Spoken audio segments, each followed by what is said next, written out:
Asia times के खास programme आज की बात में आपका खैर मकदम है। मैं हूं अशरफ अली बस्तवी। आज हिंदी पत्रकारिता दिवस है और आज हिंदी पत्रकारिता दिवस को रिपोर्टों के मुताबिक 195 साल हो गए हैं। तब से अब तक लगातार हर 30 मई को हिंदी पत्रकारिता का दिवस मनाया जाता है लगातार। आज हम यहाँ पर इस पर एक विशेष कार्यक्रम करने के लिए हम यहाँ पर मौजूद हैं। हमारे साथ सीनियर जर्नलिस्ट ज़ैन शम्सी हैं, जिनका एक 3 दहाई का तकरीबन लंबा तजर्बा है, जो पत्रकारिता के मुख्तलिफ मैदानों में रहे हैं। तो आज हम इस पर बात करेंगे कि हिंदी पत्रकारिता भारतीय लोकतंत्र में उसका क्या स्थान बना 195 साल में। तो सबसे पहले ज़ैन शम्सी साहब, आपका स्वागत है मेरे इस प्रोग्राम में, आखिर आपने मुझे समय दिया।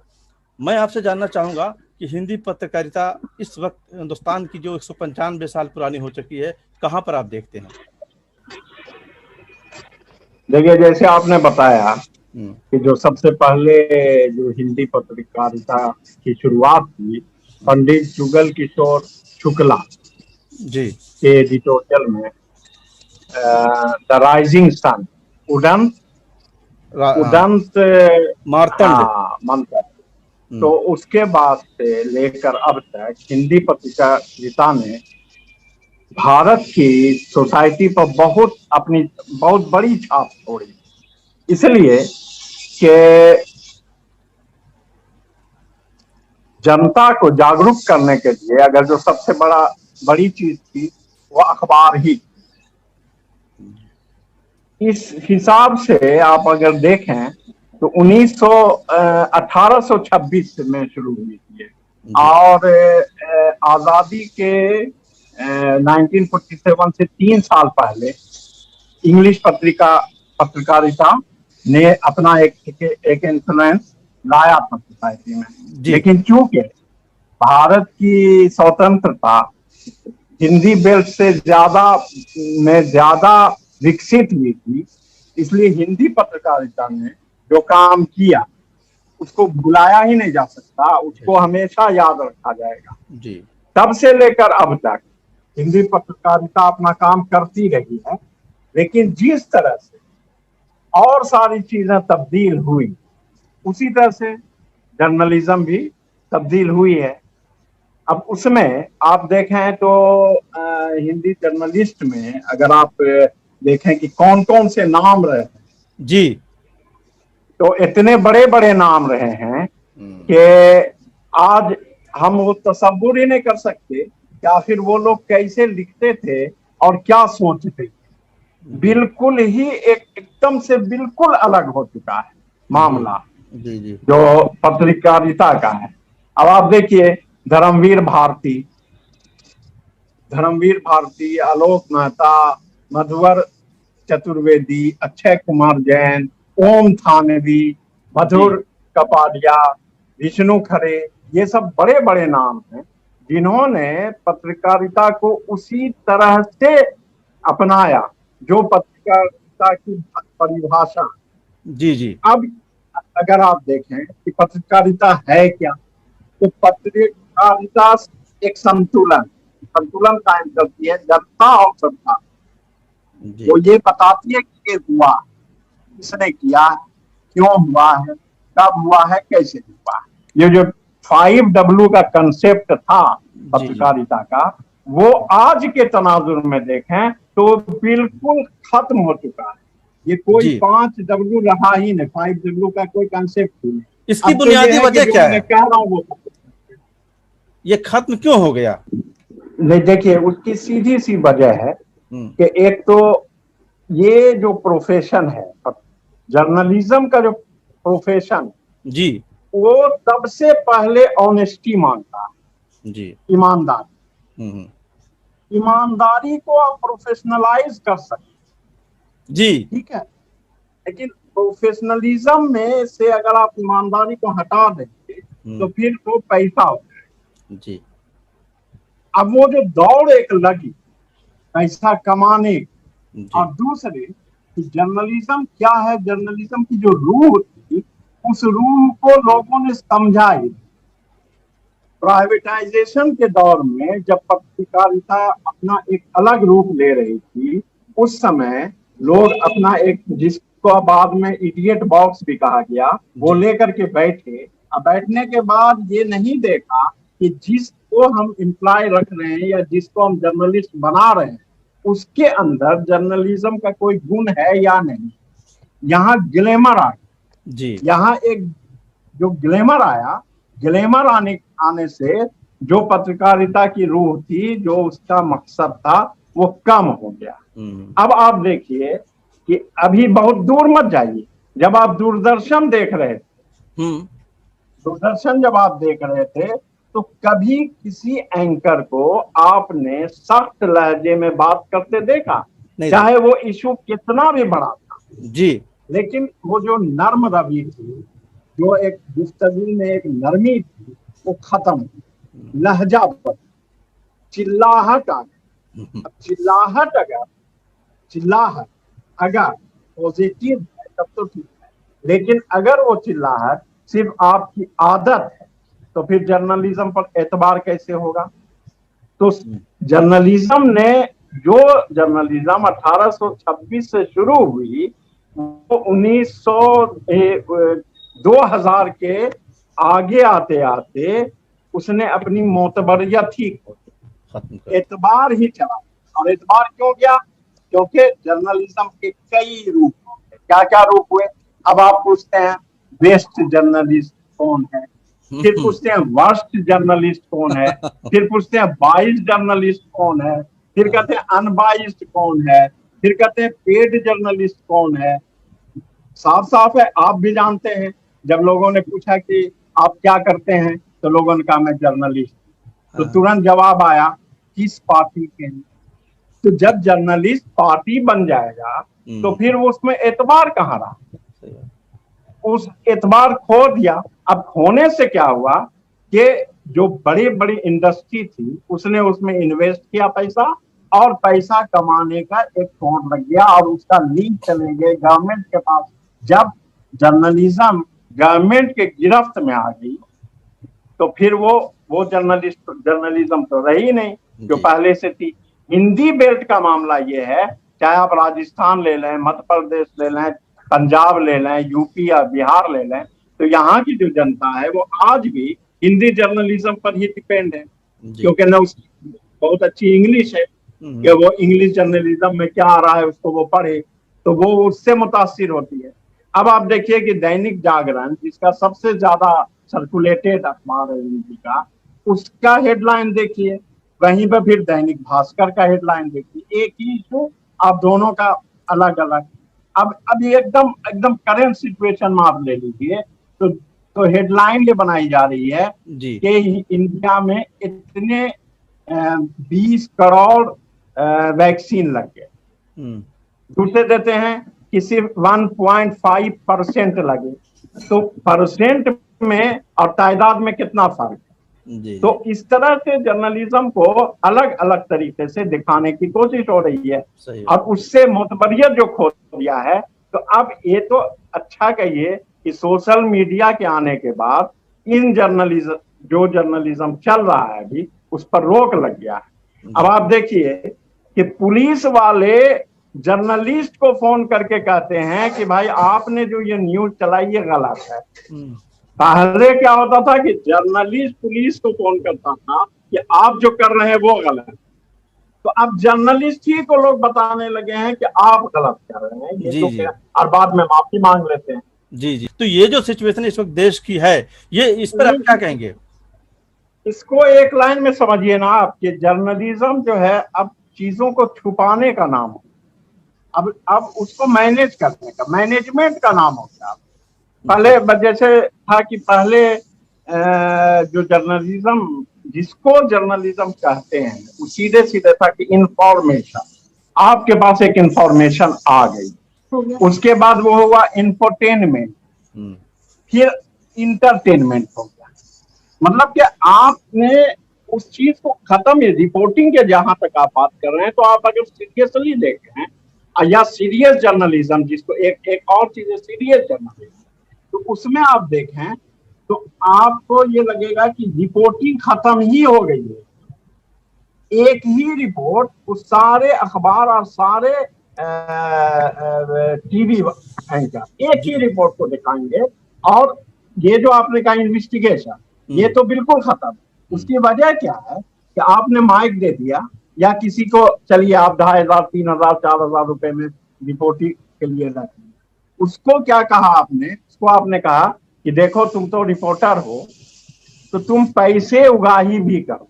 अब क्या होता है कि जहां से एमएलए एमपी का नाम जरूर होगा अखबार, लेकिन जिसके साथ जो कल्प्रिट है और जो जिसके साथ जुल्म हुआ है उसका कहीं अता पता नहीं। ये आएगा कि इन्होंने ऐसा कहा और उन्होंने वैसा कहा। तो जो खबर हमारे पास पहुंच रही है, तो जो मेन खबर है वो पहुंच ही नहीं रही। ये पहुंच रही है कि ऐसा हो गया था और मंत्री जी ने ये कहा, या वहां के जो बड़े लोग थे उन्होंने ये कहा। क्यों? क्योंकि उनका नाम अखबार में आएगा, उन्हें अच्छा लगेगा तो पैसा। बेसिकली जर्नलिज्म पैसे की चीज हो, वरना आप देखिए तो आपको याद होगा इमरजेंसी के वक्त में जब इंदिरा गांधी ने बैन किया, कोई कुछ नहीं बोलेगा, बहुत बड़ी बात थी ये जर्नलिज्म के लिए ही नहीं बल्कि जमहूरियत के लिए भी, डेमोक्रेसी के लिए जी। और उसके बाद जैसे इंदिरा गांधी फिर आती हैं और सारे जर्नलिस्ट को बुलाती हैं, ठीक है जी। वो ओम थानवी ने या किसी ने जिक्र किया है इस वाक़े का कि वो बुलाती हैं सारे जर्नलिस्ट को और सबके पास सूट भेजती हैं, कपड़ा, यही सूट पहनकर आप आइएगा।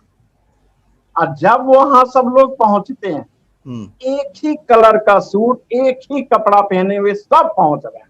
इसका क्या मतलब है? इंदिरा गांधी ने ये शो किया कि आपने हंगामा तो बहुत किया कि हमने मीडिया पर प्रतिबंध लगाया, लेकिन आप उसी की भेजा हुआ कपड़ा पहन करके आए। यानी हर जर्नलिस्ट ने ये समझा कि उन्होंने मुझे नहीं भेजा। अब वो ऐसी चीजें हैं कि अब आप इसको कैसे आप मानेंगे कि हम जिसको सुन रहे हैं वो सच बोल रहा है? सही है, कैसे मान? इसीलिए अभी क्या हो गया है जनता में कि आप न्यूज खोलिए और ये सोच करके खोलते हैं लोग, ये जो बोलेगा वो झूठ ही बोलेगा जी। अब इससे बड़ी स्तर क्या गिर सकता है? सही बात। अब आप एंकर को देखिए कि 4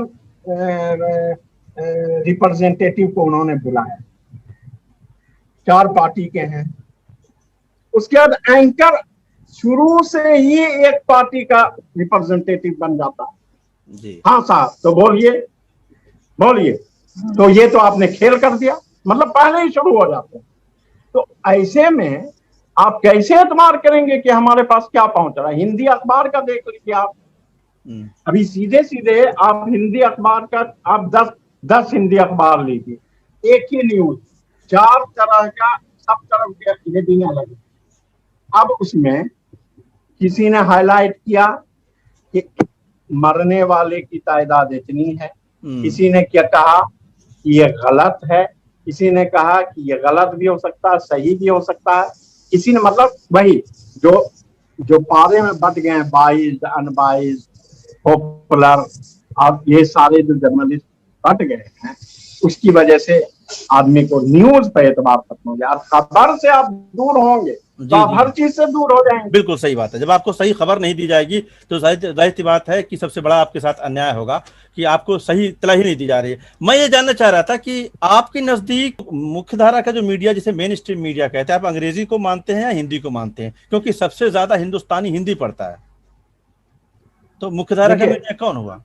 देखिए बात वही है कि हिंदी तो इन्फ्लुएंशियल है, क्योंकि अभी देखिए बंगाल में जो ममता बनर्जी का मामला हो रहा है, तो अभी कल ही की बात है, परसों की, तमाम चैनल और तमाम अखबार ये लिख रहे हैं कि ममता बनर्जी वहां नहीं पहुंची प्राइम मिनिस्टर की मीटिंग, ठीक है जी।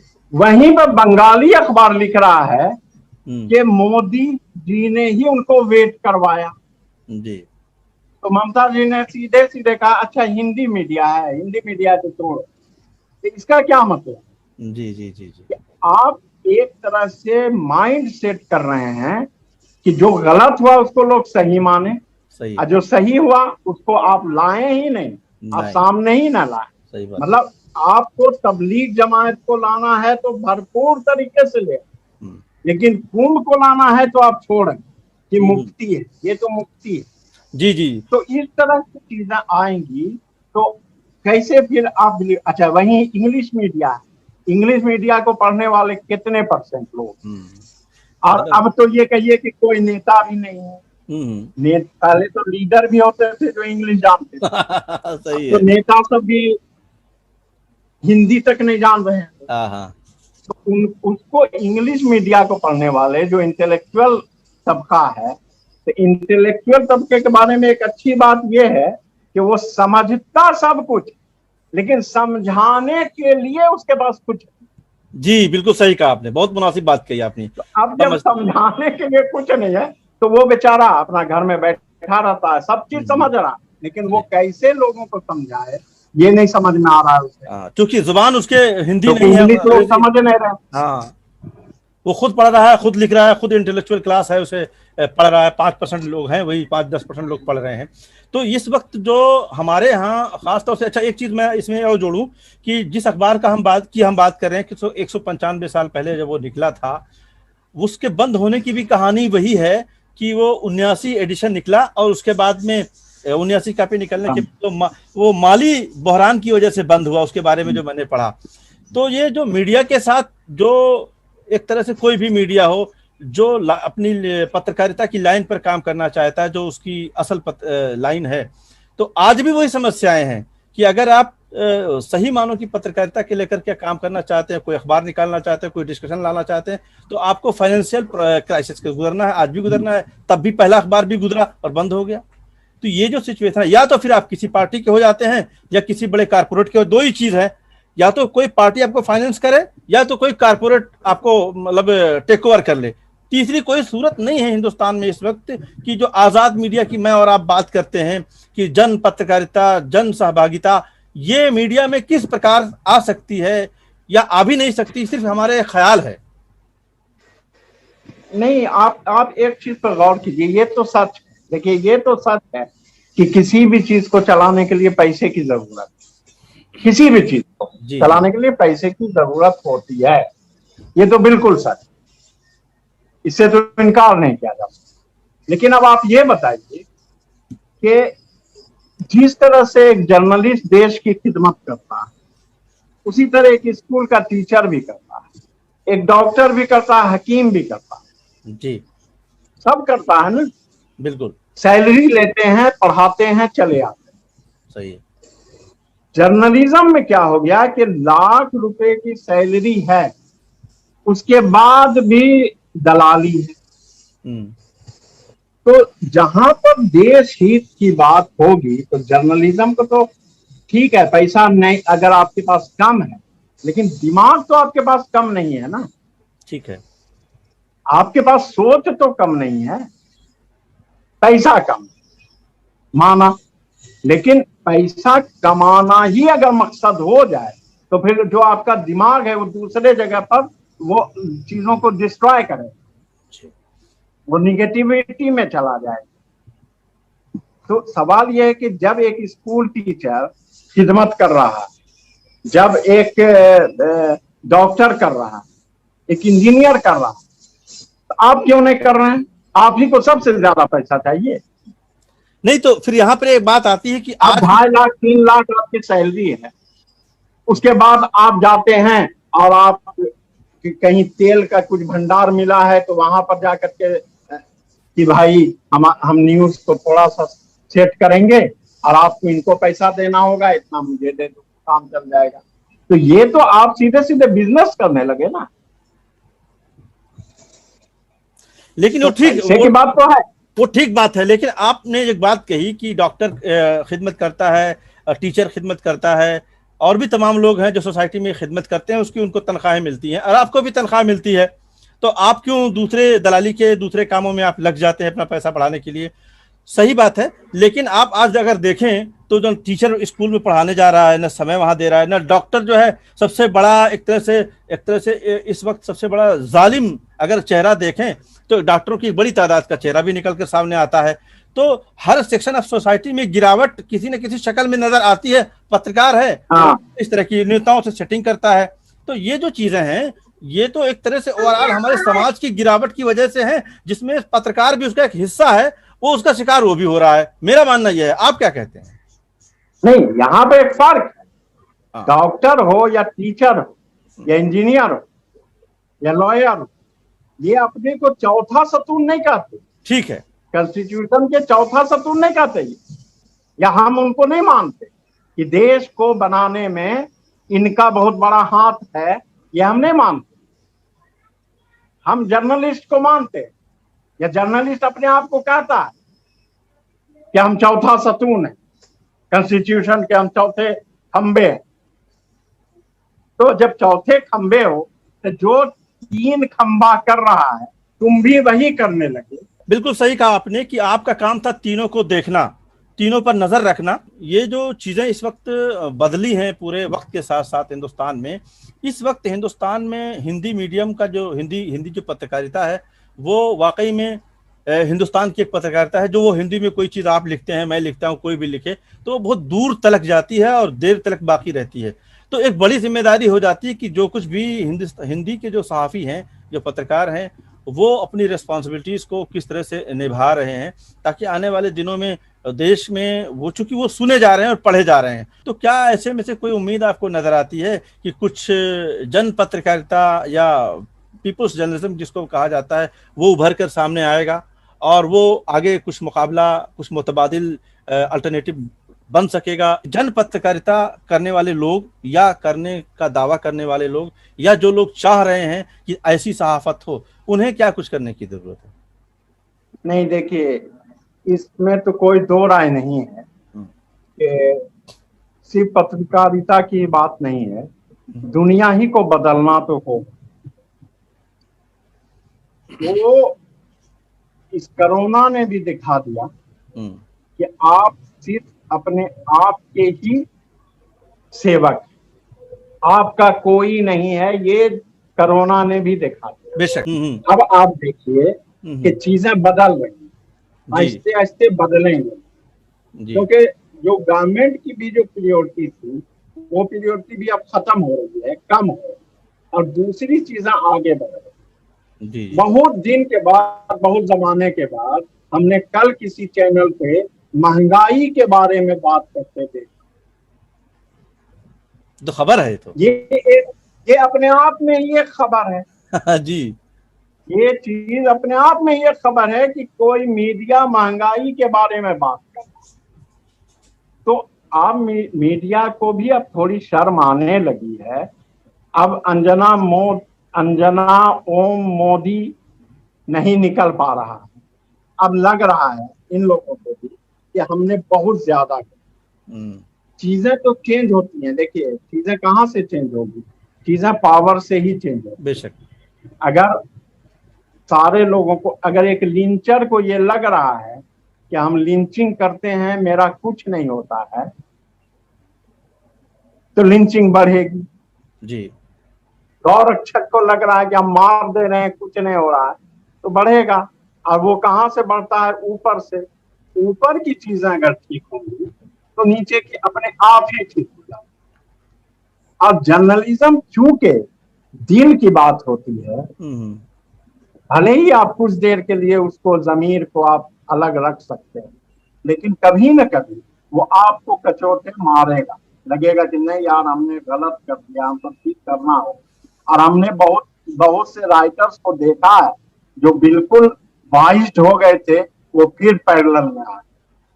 हिंदी में कई लोग लिखने वाले हैं जिनका एडिटोरियल भाग गया, लेकिन वो अब आहिस्ते आहिस्ते जो चीजें हो रही है, वो ये नहीं मैं कह रहा हूँ कि सरकार के अगेंस्ट में लिखे, मैं ये कह रहा हूँ कि वो जनता के फेवर में। जी जी, जनता के फेवर में ही लिखिए। आप जनता को ही बताए, क्योंकि जर्नलिस्ट का मतलब ये है कि जनता से सीधे उसका राब्ता। एक अखबार खरीदती है जनता, जनता ही समझेगी कि आप क्या लिख रहे हैं, क्या नहीं। तो ये बदलेगा, ये तो बिल्कुल आप तय रखिए। और ये इसलिए भी बदलेगा कि इनकी चोरी पकड़ी जाती है। जी जी, ये तो आप थैंक्स कीजिए सोशल मीडिया कि जो इनकी चोरी कर लेते, और तब ये कहते हैं कि अब कह रहे हैं कि सोशल मीडिया ही को बंद कर दो। तो हर चीज नहीं हो सकती। जी जी। इधर सामने आती है। आज के दौर में भी क्या रवीश कुमार नहीं है? आज के दौर में अभिसार शर्मा नहीं है? आज के दौर में भी तो प्रसून वाजपेयी है। आज ही के दौर में, आज के दौर में आप भी हैं। सीरियस अरे हम जर्नलिज्म लोगों तो की आप क्या भी कर रहे हैसियत है, हम लोगों की क्या हैं। हैसियत है हैसियत छोटी। हो या ना हो, देखिए छोटी सी चीज अगर सच बोल देना ही बहुत बड़ी हैसियत है। आज जी जी आज तो बोल देना ही सबसे बड़ा इनकलाब। जी। तो छोटा क्या होता है? बड़ा झूठ और छोटे सच में कौन मत? सही बात, छोटा सच बड़ा वो है। भी आप कर रहे हैं। जी। तो करते रहते, जो लोग करने वाले वो करेंगे। बहुत अच्छी गुफ्तगू हुई। मैं आखिरी आपसे कमेंट लेना चाहता हूं। जो हमारा जो सब्जेक्ट था कि हिंदी पत्रकारिता भारतीय लोकतंत्र में, तो इसका जो योगदान अब तक रहा है, आपने बताया कि वाकई में लोगों को जागरूक करने में पहले दिन से इसका रोल रहा है। आने वाले दिनों में जो ग्लोबलाइजेशन बढ़ रहा है, जिस तरह से दुनिया बढ़ रही है, और अंग्रेजी का एक बड़ी ज़रूरत बन करके, एक स्किल बन करके अंग्रेजी उभर करके सामने आई है, तो जिसको जानना, समझना, पढ़ना हर एक के लिए एक तरह से डेवलपमेंट की बात हो जाती है अगर कोई अंग्रेजी पढ़ता जानता है। तो आप हिंदी भाषा को और हिंदी की पत्रकारिता का भविष्य क्या देखते हैं? क्योंकि हिंदी पत्रकारिता का भविष्य तो उज्जवल था भी और है। सिर्फ क्या है कि थोड़ा सा रास्ता। अब आप देखिए कि भारत के बारे में अगर आपको सही इंफॉर्मेशन लेना होता है तो आप फॉरेन अखबार को देखते हैं कि भारत के बारे में कोई अगर सही लिख रहा है तो बाहर के अखबार वाले लिखें। हमें, मैंने किसी से पूछा कि आपको भारत के बारे में जानना है तो आप कौन सा चैनल देखेंगे, तो बोला CNN देखेंगे। तो अब ये बात कह देना भी एक है कि ये भारत का अपमान है। कोरोना के दिनों में, भारत का अपमान नहीं, जी कोरोना के दिनों में, जर्नलिज्म का अपमान। बिल्कुल कोरोना के दिनों में ज्यादातर हमारे कुछ दोस्तों ने बताया कि हमें ज्यादा रिपोर्टें अल जजीरा की लाइव रिपोर्टें हिंदुस्तान से वो देख रहे थे, कोरोना में क्या क्या हो रहा है, कहाँ पर क्या परेशानियां है। वो अल जजीरा की अंग्रेजी वर्जन को देखते थे। वो कहते थे कि वहां से कुछ खबरें आ रही हैं और यहाँ चीजें दबाई जा रही, बताई नहीं जा रही है। तो सोशल मीडिया कुछ बता रहा है, मेन चैनल नहीं बता पा रहे हैं, न बता रहे हैं। तो वो वहां जाकर के बाहर के चैनल CNN देख रहे होते थे, न्यूयॉर्क टाइम्स पढ़ रहे होते थे। तो ये जो एक अजीब सी बात है कि हमारे बारे में कोई और बता रहा होता है और हम खुद अपने बारे में। सोचना पड़ेगा कि अगर लोकतंत्र को बचाना है, लोकतंत्र को मजबूत करना है, तो जब तक आप पत्रकारिता में ईमानदारी नहीं लाएंगे, लोकतंत्र कोई ऐसी चीज तो है नहीं, कोई चीज नहीं है कि कहीं पर रखी। लोकतंत्र तो बनता ही है बेहतरीन जर्नलिज्म। हर वो लोकतंत्र मजबूत है जहां का जर्नलिज्म मजबूत। पिछले दिनों में आपको बताऊं कि आज से कोई 1-2 साल पहले की बात है, राजकमल झा जो इंडियन एक्सप्रेस के एडिटर हैं, वो एक प्रोग्राम में थे और नरेंद्र मोदी वहां मौजूद थे और उन्होंने पहले खिताब किया। उसके बाद राजकमल झा आए और उन्होंने बहुत ही खुला खिताब किया। वजीर आजम वहां मौजूद थे और वो अपनी कहानी बताई कि भाई हमारे अखबार के एक रिपोर्टर ने उत्तर प्रदेश के वजीर आला से मुलाकात करने के बाद जब वो वापस लौटा और वजीर आला ने फोन करके हमारे चीफ एडिटर उस वक्त जो मालिक था गोयनका साहब को बताया कि आपका रिपोर्टर बहुत अच्छा था। इस बात पर उस रिपोर्टर को फायर कर दिया मालिक ने कि तुमने वहां जाकर के पत्रकारिता नहीं की, PR किया, जिसकी वजह से उस रिपोर्टर को उन्होंने बाहर कर दिया, फायर कर दिया। ये कितनी बड़ी बात थी। और आज आप देख रहे हैं कि जो PR करके लौटता है, मालिक हो या उसका चीफ एडिटर हो, वो उसे ओहदे दिला रहा होता है, उसकी सीट बड़ी कर देता है, उसकी केबिन बड़ी कर देता है, उसके लिए 2-4 और असिस्टेंट रिपोर्टर्स दे देता है। ये जो सिचुएशन बदली है, इस सिचुएशन में हम हिंदी पत्रकारिता से या हिंदुस्तानी पत्रकारिता से क्या उम्मीद रखें? देखिए, जो जर्नलिस्ट आज जवाब सुन रहा है वो MLA, वो राज्यसभा जा, और जो सवाल कर रहा है वहां इंटरव्यू भी लोग नहीं दे। मैं ये कह रहा हूं कि आम को चूस के खाना है या काट के खाना है, ये अगर सवाल है तो यही अपने आप में एक बहुत बहुत बड़ा सवाल है जर्नलिज्म। आप थकते क्यों नहीं हैं, ये एक थका देने वाला सवाल। जी बिल्कुल सही कहा तो आपने। सवाल का जवाब जो नहीं दे पा रहे हैं वो क्या कर सकते हैं, ये सब पब्लिक जान रही है, सब देख रही है। क्या पूरा TV channel, news channel Kapil Sharma show बन के रह जाएगा? कहीं से भी तो हमें कोई इंफॉर्मेशन मिलना चाहिए कि भाई देश में हो क्या रहा। तो देश में क्या हो रहा है वो हम न्यूयॉर्क टाइम्स और CNN से क्यों जानेंगे? हम जनसत्ता और जागरण से क्यों नहीं जानेंगे? तो बहुत बहुत शुक्रिया, आपने मुझे वक्त दिया, बहुत कीमती वक्त दिया, और हमने इस पर बात की, चर्चा की। जैसा कि आपने बताया कि वो पत्रकारिता जो ये दावा करती है कि हम चौथा सुतून हैं, और हम जो बाकी जो 3 सुतून हैं, हम उस पर निगरानी रखने के लिए हम अपने आप को चौथा सुतून करार देते हैं। तो अब उनकी ये जिम्मेदारी है कि वो चौथा सुतून बने रहने के लिए समाज में, और उनकी जो अपनी रिस्पॉन्सिबिलिटी है ईमानदारी, शहावत की, और खबरों को खबर के तौर पर पेश करना, वो अगर वो बाकी रखते हैं अपने ऊपर, अपने ऊपर लागू करते हैं, तभी वो चौथे सुतून बाकी रहेंगे, वरना ये अपने आप में खत्म हो जाएंगे। ये दावा करते रहे जुबान से, इससे कुछ होने वाला नहीं है।